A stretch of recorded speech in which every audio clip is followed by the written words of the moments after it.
My name is Doug DeWitt. I'm an artist and restoration ecologist. I live and work in northeastern Illinois. During graduate school, I was a student here at ISU, and I was painting and drawing a lot, but I wasn't satisfied with the process or outcome of all the different things I was trying to do. Eventually, I started paying more attention to the objects that I was using to draw still lifes from, and those objects tended to be all found things, weathered wood and bones and sticks and things like that. And as I started to realize the inherent value of those materials, I started working with them more and more, and eventually stopped painting and drawing on them and using them for themselves and putting them together with other objects. So it really was a matter of responding to the materials themselves. All my work was pretty much always related to landscape somehow and inspired by landscape. But as I started working with these materials, my work got more abstract, so the landscape was still inspiring, but I wasn't depicting it in a literal visual way. So the piece called Displacement is a piece that had content before I started making it, so I had to make the pieces fit the content that I was striving for. It's about, basically it's a displacement of native habitat by invasive species, farmland, and other land use that is more or less beneficial, depending on which one you're looking at. But the native habitat is disappearing, has disappeared because of the other land use activities. So the piece includes one jar of native seed, which is a mix of 30 or so species of grasses and flowers, but most of those native wetland areas have either been drained for farmland or filled in with invasive species and therefore displaced. So the other seed that's shown in the piece include soybeans, corn, Kentucky bluegrass, and reed canary grass. Reed canary is an invasive species in wetlands, and it's actually available to buy as seed.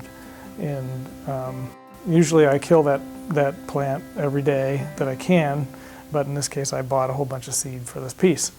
Kentucky bluegrass is obviously our lawns, and there's lots and lots of acreage of lawn grass that used to be native wetland.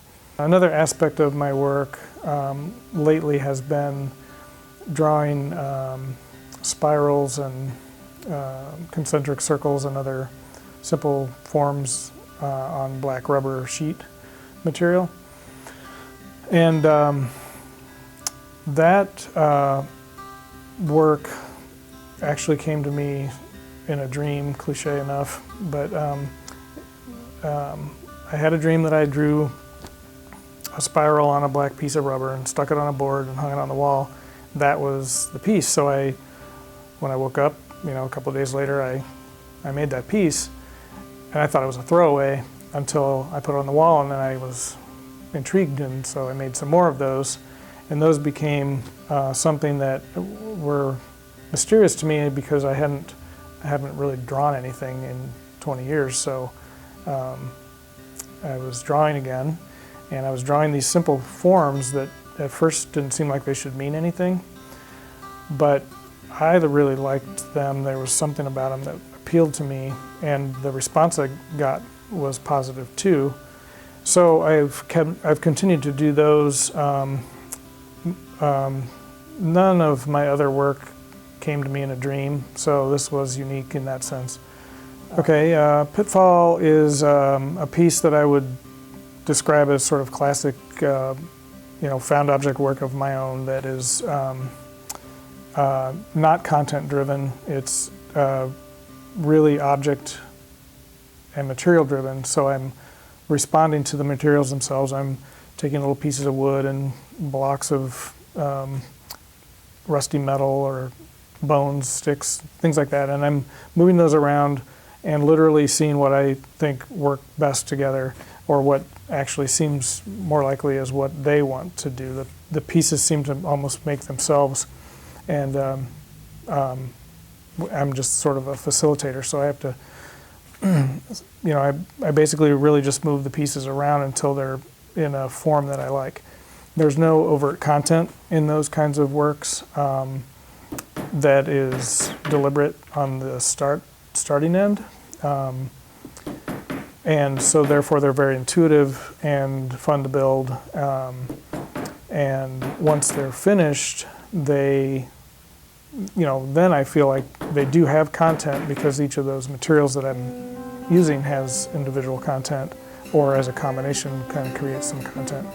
Again, inspired by landscape. At one point I kind of felt like those pieces were almost more representational of a landscape than an illusionistic image of a landscape, because they're actually physical pieces that came from a landscape. So to me they almost seemed more realistic.